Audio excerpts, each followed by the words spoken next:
নমস্কাৰ বন্ধু-বান্ধৱীসকল learn with Saroj চেনেলটোলৈ আপোনালোকক স্বাগতম জনাইছো আসাম টেট 2021 এলপিইউপি ৰাজ্যে আমি ইভিএছৰ এক্সামত অহা 15টা অতি গুৰুত্বপূৰ্ণ প্ৰশ্নৰ উত্তৰ আলোচনা কৰিম অকল প্ৰশ্ন উত্তৰ আলোচনা কৰাই নহয় সেই প্ৰশ্নটোৰ লগত ৰিলেটেড থকা যিখিনি কথা বা কনসেপ্ট সেই কনসেপ্টখিনি আমি আলোচনা কৰি যাম তো আপোনালোকে ভিডিওটো প্ৰথমৰ পৰা শেষলৈকে ভালদৰে চাব তো ইয়াতে যিখিনি কোৱেশ্চন মই লৈছো যিখিনি 15টা কোৱেশ্চন লৈছিলো এই 15টা কোৱেশ্চন এক্সামত আহি থকা কোৱেশ্চন তো ইয়াতে আমি প্ৰথম কোৱেশ্চনটো লৈ লৈছো ইয়াত আছে এটা শক্তি পিৰামিডৰ শীৰ্ষ অংশটো কি অপচনত আছে মুখ্য উৎপাদক মুখ্য উপভোক্তা গৌণ উপভোক্তা আৰু বিয়োজক তো এটা আমি এইটো কোৱেশ্চন আনসাৰ কৰাৰ আগতে আমি জানিব লাগিব যে শক্তি পিৰামিডটো কি হয় মানে আমাৰ যেটো ইকোসিস্টেমৰ আমাৰ যেটো এনাৰ্জি ফ্লোৰ যেটো আমাৰ সিকোয়েন্সটো হেতু আমাৰ পিৰামিডৰ সহায়ত এনাৰ্জি পিৰামিডৰ সহায়ত আমি প্ৰকাশ কৰোঁ তো ইয়াতে এনাৰ্জি পিৰামিড যেটো শক্তি পিৰামিডটো এনেকুৱা ধৰণৰ হয় ইয়াতে প্ৰথমতে কি থাকিব একেবাৰে তলৰ লেভেলত থাকিব মুখ্য উৎপাদক যিখিনি প্ৰাইমেৰী প্ৰডিউসাৰ থাকিব তাৰ পিছত থাকিব মুখ্য উপভোক্তা এটো মুখ্য হৈ আছে তো তাৰ পিছত থাকিব মুখ্য উপভোক্তা মানে প্ৰাইমেৰী কনজিউমাৰ খিনি তাৰ পিছত থাকিব গৌণ উপভোক্তা সেকেন্ডাৰী কনজিউমাৰ খিনি তাৰ পিছত থাকিব টাৰচাৰী কনজিউমাৰ খিনি এতিয়া আমাক কি কৈছে কোৱেশ্চনটোত এটা শক্তি পিৰামিডৰ শীৰ্ষ অংশটো কৈছে ইয়াতে অপচনত আমি যদি শীৰ্ষ অংশটো চাও ইয়াতে আছে টাৰচাৰী কনজিউমাৰ হয়নে আমি অপচনত টাৰচাৰী কনজিউমাৰটো নাই গতিকে তাৰ তলত কি আছে সেকেন্ডাৰী কনজিউমাৰ আছে মানে গৌণ উপভোক্তা আছে গতিকে এই কোৱেশ্চনটোৰ শুদ্ধ উত্তৰটো হ'ব গৌণ উপভোক্তা এটা শক্তি পিৰামিডৰ যেটো শীৰ্ষ অংশটো হ'ব হেতু হ'ব গৌণ উপভোক্তা আৰু আপোনালোকে মনত ৰাখিব এটা শক্তি পিৰামিডৰ একেবাৰে তলৰ অংশটো কি হয় তলৰ অংশটো হৈছে প্ৰাইমেৰী প্ৰডিউসাৰ বা মুখ্য উৎপাদকখিনি যিখিনি গ্ৰীন প্লেন্টস থাকিব হয়নে তো একেবাৰে শীৰ্ষতমটো যেটো হয় টাৰচাৰী কনজিউমাৰ পৰে আমাৰ যিখিনি কাৰ্নিভৰস খিনি থাকে তো ইয়াতে কাৰ্নিভৰসটো নাই এটা টাৰচাৰী কনজিউমাৰ অপচনটো নাই গতিকে তাৰ তলৰটো কি হ'ব সেকেন্ডাৰী কনজিউমাৰ হ'ব তো নেক্সট আমি কোৱেশ্চনটো মুভ অন কৰো ইয়াতে আছে উদ্ভিদৰ কোনটো অংশই পানী বাষ্পীভূত কৰে তো এটা আছে পত্ৰৰন্ধ ফল গছৰ ডাল শিপা তো উদ্ভিদৰ কোনটো অংশই পানী বাষ্পীভূত কৰে আমি সকলোৱে জানো স্তমেটা হয়নে পত্ৰৰন্ধত কিছুমান পাতত আমাক কিছুমান ছিদ্ৰ পোৱা যায় হয়নে সৰু সৰু ছিদ্ৰ পোৱা যায় আমি তাকে কি বুলি কওঁ পত্ৰৰন্ধ বা স্তমেটা বুলি কওঁ এই স্তমেটাৰ জৰিয়তে যিখিনি উদ্ভিদৰ যিখিনি পানী থাকে উদ্ভিদৰ শৰীৰৰ পৰা যিখিনি পানীখিনি বাষ্প আকাৰে ওলাই যায় তো এটা নেক্সট কোৱেশ্চন হৈছে পৰিস্থিতি তন্ত্ৰত শক্তি প্ৰবাহ হয় এক দিশাত্মক ইউনিডাইৰেকচনেল বাই ডাইৰেকচনেল মানে দ্বিদিশাত্মক বহু দিশাত্মক বা নন অফ দিস তাৰ যেটো শুদ্ধ উত্তৰটো হ'ব ইউনিডাইৰেকচনেল এক দিশাত্মক নেক্সট কোৱেশ্চন আমাৰ 4 লৈ যাও বন্যপানী সপ্তাহ উদযাপন কৰা হয় অক্টোবৰ 1 তাৰিখৰ পৰা 7 তাৰিখলৈ অক্টোবৰ 15 তাৰিখৰ পৰা 21 তাৰিখলৈ জুনৰ 1 তাৰিখৰ পৰা 7 তাৰিখলৈ জুনৰ 15 তাৰিখৰ পৰা 21 তাৰিখলৈ তো ইয়াৰ যেটো শুদ্ধ উত্তৰটো হ'ব অক্টোবৰৰ 1 তাৰিখৰ পৰা 7 তাৰিখলৈকে তো আপোনালোকে যদি এটো গুগল কৰি চাই গুগলত কি দেখাব তাত 2 অক্টোবৰ টু 8 অক্টোবৰ দেখাব যদি এক্সামত আহে অপচনটো 2 অক্টোবৰ টু 8 অক্টোবৰ তেন্তে এটো শুদ্ধ হ'ব হয়নে এই দুইটা শুদ্ধ হ'ব মানে 1 তাৰিখৰ পৰা 7 তাৰিখলৈ বা 2 তাৰিখৰ পৰা 8 অক্টোবৰলৈ মানে গুগলত এটো আছে নেক্সট কোৱেশ্চনটো চাও তলৰ কোনটো প্ৰজাতি শৃংখলিত প্ৰজাতিৰ উদাহৰণ আমি যাক শৃংখলিত প্ৰজাতিটো বুলি কওঁ লিংক স্পেচিছ এটা অপচন এত আছে ক্লাউন মাছ বিট আছে স্বৰ্ণলতা বা আমি কুচকুটা বুলি কওঁ তাৰপিছত মাইক্ৰোহাইজা লাইকেন হয়নে তো এটা ইয়াত তলৰ কোনটো প্ৰজাতি শৃংখলিত প্ৰজাতিৰ হয় এটা আমি প্ৰথমতে জানিব লাগিব শৃংখলিত প্ৰজাতি মানে কি বা লিংক স্পেচিছ মানে কি হয় আমি হেতু আগতে জানি ল'ব লাগিব হয়নে যিখিনি লিংক স্পেচিছ হয় লিংক স্পেচিছ খিনি মানে সেই প্ৰজাতিটোৰ কি হয় ইহতি দুটা বিভিন্ন প্ৰাণীৰ যেটো চৰিত্ৰ সেই চৰিত্ৰটো দেখায় এটা প্ৰাণীতে দুটা বিভিন্ন ধৰণৰ প্ৰাণীৰ চৰিত্ৰ থাকিব পাৰে হয়নে তো আমি তাকে কি বুলি কওঁ শৃংখলিত প্ৰজাতি বা লিংক স্পেচিছ বুলি কওঁ তো ইয়াতে যেটো শুদ্ধ উত্তৰটো হ'ব এই শুদ্ধ উত্তৰটো হ'ব ক্লাউন মাছটো হৈছে এটা লিংক স্পেচিছ বা শৃংখলিত প্ৰজাতিৰ উদাহৰণ হয়নে তো এই ক্লাউন ফিছটো কি হয় ইট এক্সহিবিট তো ক্লাউন মাছটো কি হয় clown fishes exhibit both character of marine fish and marine animal তো ক্লাউন যেটো মাছ থাকিব ক্লাউন মাছটো কি থাকে তাৰ ক্যাৰেক্টাৰটো ইয়াৰ মেৰাইন ফিশ বা মেৰাইন এনিমেল হয়নে সাগৰীয় যেটো মাছ বা সাগৰীয় জন্তুৰ যিখিনি ক্যাৰেক্টাৰ চৰিত্ৰখিনি এই ক্লাউন মাছত পোৱা যায় হয়নে তো আমি ইয়াকে কি বুলি কওঁ শৃংখলিত প্ৰজাতিৰ এটা উদাহৰণ বুলি ধৰা হয় বা লিংক স্পেচিছৰ এটা উদাহৰণ বুলি ধৰা হয় তো ক্লাউন মাছটো আগতে হয়তো এনিমেল আছিলে হয়নে এনিমেল আছিলে পিছত পৰিস্থিতিৰ লগত খাপ খোৱাকৈ বা ইভলিউশনৰ কাৰণে ই ফিছলৈ পৰিৱৰ্তন হ'ল কিন্তু তাৰ গাত যেটো ক্যাৰেক্টাৰ ফিছ আৰু এনিমেলৰ যেটো ক্যাৰেক্টাৰ দুইটা ক্যাৰেক্টাৰে আছে গতিকে আমি এনেকুৱা প্ৰজাতি বিলাকক আমি কি বুলি কওঁ লিংক স্পেচিছ বা শৃংখলিত প্ৰজাতি বুলি কওঁ আমি নেক্সট কোৱেশ্চনলৈ যাওঁ সেউজ গৃহ প্ৰভাৱৰ ফলত পৃথিৱীৰ উপৰিভাগে কোনবিধ ৰশ্মি বিকিৰণ কৰে তাত ৰশ্মিটো থাকি গৈছে কোনবিধ ৰশ্মি ধৰি ৰাখে তো ইয়াতে আছে বিটা ৰশ্মি আল্ট্ৰাভায়োলেট ৰশ্মি এক্স-ৰে ৰশ্মি ইনফ্ৰাৰেড ৰশ্মি তো যিখিনি সেউজ গৃহ যিখিনি গেছ আছে সেই সেউজ গৃহ গেছখিনিয়ে কি কৰে ইনফ্ৰাৰেড ৰশ্মিৰ যিটো বিকিৰণটো কি কৰে ধৰি ৰাখে এবজৰ্ব কৰে তো যিখিনি গ্ৰীণ হাউস গেছ আছে বা সেউজ গৃহ যিখিনি গেছ আছে সেই গেছখিনিয়ে কি কৰে যেটো ইনফ্ৰাৰেড ৰেটো মানে যেটো ইনফ্ৰাৰেড ৰশ্মিখিনি এবজৰ্ব কৰে শোষণ কৰে মানে গ্ৰীণ হাউস গেছবিলাক কোনবিলাক হয় কাৰ্বন ডাই অক্সাইডে হওক আপোনাৰ জলীয় বাষ্প মিথেন এইখিনি হৈছে গ্ৰীণ হাউস গেছখিনি কোৱেশ্চন নম্বৰ 7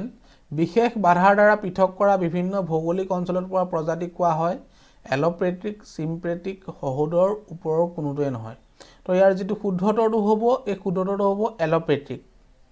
তো এটা এলোপেট্ৰিক মানে কি হয় বা সিম্পেটিক মানে কি হয় এটা আমি জানি লওঁ তো এলোপেট্ৰিক মানে কি হয় the species separates into two groups which are isolated from one another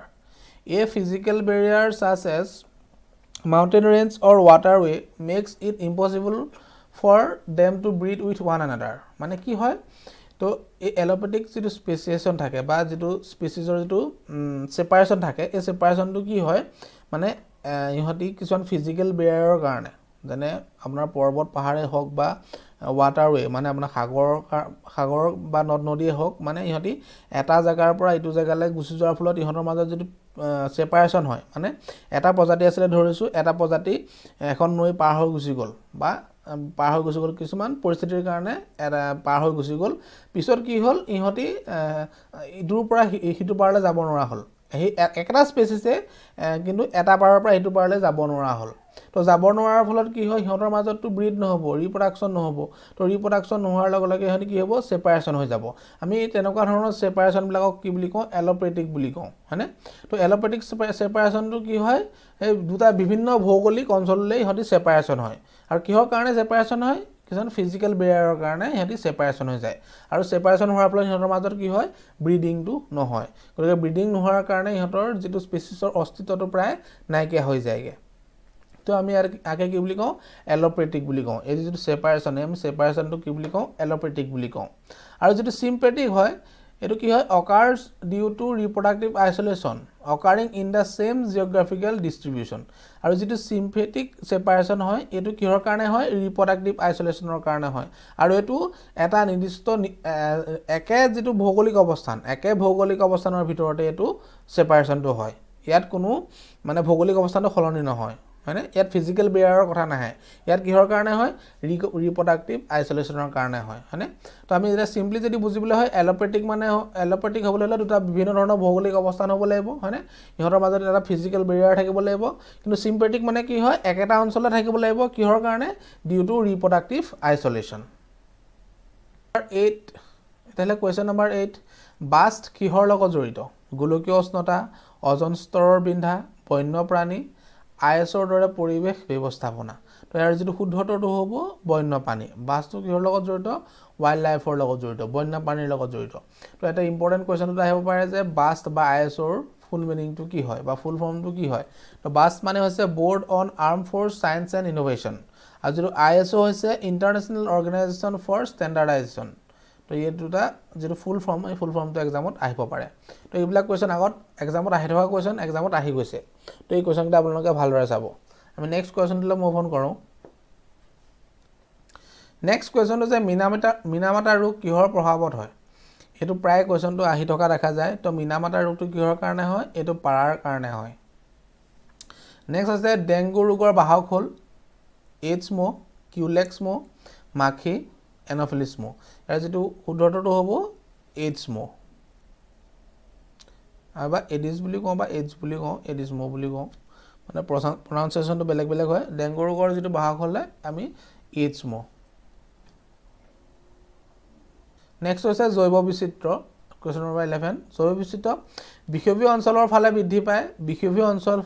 অঞ্চলৰ ফালে কমি যায় সমগ্ৰ অঞ্চলতে একে থাকে অক্ষাংশৰ পৰিৱৰ্তনৰ কোনো প্ৰভাৱ নাথাকে যেটো আমাৰ যেটো বায়োডাইভাৰ্চিটি জৈৱ বিচিত্ৰটো কি হয় একচুয়ালি এটো হয় বিষুৱীয় অঞ্চলৰ ফালে বৃদ্ধি পায় তো যেটো জৈৱ বিচিত্ৰ থাকে এটো বিষুৱীয় অঞ্চলৰ ফালে বৃদ্ধি পায় তো কিয় বৃদ্ধি পায় এটো আপোনাক কৈ দিছো যে আমাৰ যেটো পৃথিৱীখন থাকে মানে পৃথিৱীখনৰ যেটো বিষুৱীয় অঞ্চলত কি হয় তাত বৰষুণটো পুৰা হয় বৰষুণটো হোৱাৰ কাৰণে কি হয় তাত বৰ্ষাৰণ্য বেছি থাকে মানে বৰ্ষাৰণ্য থাকিলে তাত কি থাকিব তাত যিখিনি প্ৰডিউচাৰখিনি গ্ৰীন প্লেন্টছৰ পৰিমাণটো বেছি হ'ব তাত প্ৰডাকচনো বেছি হ'ব এনাৰ্জিৰ প্ৰডাকচনটো বেছি হ'ব তাতে যিখিনি তৃণভোজী পানী থাকিলে তাত কি থাকিব মানে তাত আকৌ মাংসভোজী পানীও পোৱা যাব তো এনে ধৰণে বিভিন্ন ধৰণৰ যেটো বায়োডাইভাৰ্চিটি হেতু বিষুৱীয় অঞ্চলত বেছি হয় কিন্তু আপোনালোকে যদি চাই মেৰুৰ ফালে এটো কমি যায়গে মেৰুৰ ফালে এই কাৰণে কমি যায় মেৰুৰ যথেষ্ট ঠাণ্ডা হয় হয়নে বৰফৰ থাকে তাত তো তাত কি হয় তাত এই জৈৱ বৈচিত্ৰ্যটোৰ পৰিমাণটো কমি যায় কিন্তু বিষুৱীয় অঞ্চলৰ ফালে যেটো জৈৱ বৈচিত্ৰ্য হেতু বাঢ়ি যায় তো নেক্সট কোৱেশ্চনটো এটো ইম্পৰ্টেন্ট হয় জনসংখ্যা সূচকীয় বৃদ্ধিৰ সূত্ৰটো হৈছে dn/dt = rn dt/dn = rn dn/rn = dt rn/dn = dt তো ইয়াৰ যেটো শুদ্ধটো হ'ব dn/dt = rn হয়নে তো ইয়াতে n টো হৈছে নাম্বাৰ অফ এক্সিস্টিং ইন্ডিভিজুৱেলছ আৰু যেটো r টো হৈছে ইন্ট্ৰিনসিক গ্ৰোথ আৰু যেটো t টো হৈছে টাইম তো ইয়াৰ শুদ্ধটো হ'ব dn/dt = rn তো আপোনালোকে মনত ৰাখিব নেক্সট কোৱেশ্চন হৈছে তলৰ কোনটো বায়ু প্ৰদূষক নহয় এতিয়া দিয়া আছে ধোঁৱা কাৰ্বন ডাই অক্সাইড নাইট্ৰজেন গেছ সালফাৰ ডাই অক্সাইড ইয়াৰ কোনটো বায়ু প্ৰদূষক নহয় বুলি কৈছে তো ধোঁৱাটো বায়ু প্ৰদূষক হয় কাৰ্বন ডাই অক্সাইডো হয় সালফাৰ ডাই অক্সাইডো হয় হয়নে যি এসিড বৰষুণৰ সৃষ্টি কৰে তো যেটো বায়ু প্ৰদূষক যেটো নহয় হেতু হৈছে নাইট্ৰজেন গেছ তো বায়ুত নাইট্ৰজেনৰ পৰিমাণটো বেছি থাকে নেক্সট কোৱেশ্চনটো আছে সিমেন্ট ফ্যাক্টৰীত কৰ্মৰত কৰ্মীসকলৰ কি ৰোগ হোৱাৰ সম্ভাৱনা থাকে ইয়াত আছে তেজৰ কৰ্কট ৰোগ লুকেমিয়া অস্থিমজ্জা ৰোগ বোন মেৰো ডিজিজ এছবেষ্টছিছ আৰু সাইটোছিলিকোসিস ইয়াতে যেটো শুদ্ধটো হ'ব হেতু হৈছে সাইটোছিলিকোসিস মানে এই সাইটোছিলিকোসিসটো কিহৰ কাৰণে হয় সিমেন্ট ফ্যাক্টৰীত কি হয় সিমেন্টত ম্যাক্সিমাম কি থাকে সিলিকা থাকে কিছুমান সিলিকা পোৱা যায় হয়নে এই সিলিকাৰ কাৰণে সাইটোছিলিকোসিস বেমাৰটো হয় হয়নে এই সাইটোছিলিকোসিস বেমাৰটো এনেকুৱা আপোনাৰ কাহ হ'ব কফ হ'ব হয়নে ইনফ্লেমেশন হ'ব বডিত তো এই সিলিকাৰ কাৰণে সাইটোছিলিকোসিসটো হয় নেক্সট কোৱেশ্চনটো হৈছে কোৱেশ্চন নম্বৰ 15 ভাৰতত সেউজ বিপ্লৱৰ পিতৃ কোন তো ইয়াৰ যেটো শুদ্ধটো হ'ব এটো হ'ব ডক্টৰ এম.এছ. স্বামীনাথন এটো হৈছে ভাৰতৰ ফাদাৰ অফ গ্ৰীণ ৰিভলিউচনৰ কোনটো হৈছে ডক্টৰ এম.এছ. স্বামীনাথন তো আশা কৰো আপোনালোকে 15টা কোৱেশ্চনৰ যেটিখিনি কনসেপ্ট বা কোৱেশ্চনৰ আনসাৰখিনি আপোনালোকে বুজি পালে তো নেক্সট মই আকৌ এনেকুৱা ধৰণৰ 15টা কোৱেশ্চন এক্সামত আহিলগা 15টা কোৱেশ্চন মই আপোনালোকৰ লগত আলোচনা কৰিম তো আপোনালোকে যদি ভিডিওটো ভাল পালে তেনে লাইক কৰিব কমেন্ট কৰিব আৰু শেয়াৰ কৰিব থ্যাংক ইউ